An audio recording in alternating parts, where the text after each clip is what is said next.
રક્ષાબંધનના તહેવારને લઈને સુરતમાં ફૂડ સેફ્ટી વિભાગ એક્શન મોડમાં આવ્યું છે। ભાગળ ખાતે આવેલા મીઠાઈ અને માવા બજારના ફૂડ સેફ્ટી ટીમ દ્વારા સઘન ચેકિંગ હાથ ધરવામાં આવ્યું હતું।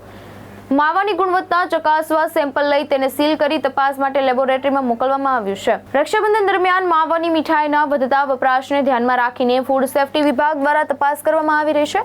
ભાગળના માવા બજારમાંથી લે વેચ સેમ્પલનો લેબોરેટરી રિપોર્ટ આવ્યા બાદ માવાની ગુણવત્તા અંગે ચિત્ર સ્પષ્ટ થશે। માવામાં ભેળસેળ જણાશે તો વિક્રેતા સામે નિયમ મુજબ કાર્યવાહી કરવામાં આવશે। છેલ્લા 6 દિવસથી સુરત શહેરમાં ફૂડ સેફ્ટી વિભાગ દ્વારા હોટેલ, રેસ્ટોરન્ટ, ધાબા ઉપરાંત રસ્તા પરની લારીઓમાં પણ ચેકિંગ યથાવત છે। હું DD Thakor, food safety officer, Surat મહાનગરપાલિકા।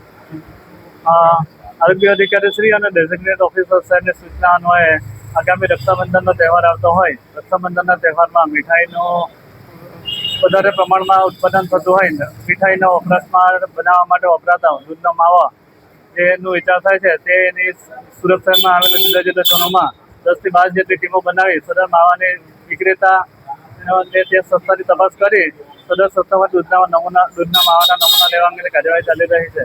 સદર નમૂનાઓ લઈ પૃથક પબ્લિક લેબોરેટરી સુરત મહાનગરપાલિકા ખાતે મોકલવામાં આવશે અને જેના પૃથક્કરણ અહેવાલ આવે છે આગળની કાર્યવાહી કરવામાં આવશે।